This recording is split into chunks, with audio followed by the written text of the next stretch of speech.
അറൂസ് എന്ന ചിത്രത്തിൻ്റെ 6-ാം ദിവസത്തെ കേരള ബോക്സ് ഓഫീസ് കളക്ഷൻ റിപ്പോർട്ടാണ് ഇന്നൊരു വീഡിയോ ഭാഗത്ത്. വീഡിയോയിൽ മുൻപ് വീഡിയോ ലൈക്ക് ചെയ്യുക, ചാനൽ സബ്സ്ക്രൈബ് ചെയ്യുക. ഡിസംബർ മാസം ഇനിയും ധാരാളം ചിത്രങ്ങൾ OTT റിലീസ് ചെയ്യും. നമ്മുടെ ചാനൽ ഭാഗം പരിശോധിച്ചാൽ നിങ്ങൾക്ക് കാണാൻ വേണ്ടി സാധിക്കുന്നതായിരിക്കും.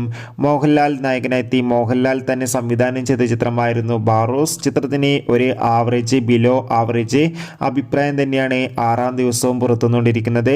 എന്നാലും ഏവരുമേറെ ആകാംക്ഷയോടെയാണ് ബാറോസ് എന്ന ചിത്രത്തിൻ്റെ കളക്ഷൻ റിപ്പോർട്ട് അറിയാൻ വേണ്ടി കാത്തിരിക്കുന്നത്. ഫൈനലി ചിത്രത്തിൻ്റെ 6-ാം ദിവസത്തെ ഏറ്റവും പ്രധാനപ്പെട്ട Kerala box office collection report ലഭിച്ചിട്ടുണ്ട്. ചിത്രത്തിന് ഇന്ന് 6-ാം ദിവസം ഒരു ആവറേജ് ബുക്കിംഗ് മാത്രം നടക്കുമ്പോൾ ഏകദേശം 50 ലക്ഷത്തിൻ്റെ അടുത്ത് മാത്രം 6-ാം ദിവസം കേരളത്തിൽ നിന്ന് കളക്ഷൻ നേടിയെടുക്കാൻ വേണ്ടി സാധിക്കുമെന്നാണ് ട്രാക്കിംഗ് റിപ്പോർട്ടുകൾ സൂചിപ്പിക്കുന്നത്. കാത്തിരിക്കാം ബാറോസ് എന്ന ചിത്രത്തിൻ്റെ കൂടുതൽ ബോക്സ് ഓഫീസ് കളക്ഷൻ റിപ്പോർട്ടിനായി. ചിത്രം കണ്ടവരുടെ അഭിപ്രായം കമൻറ്റ് ചെയ്യും.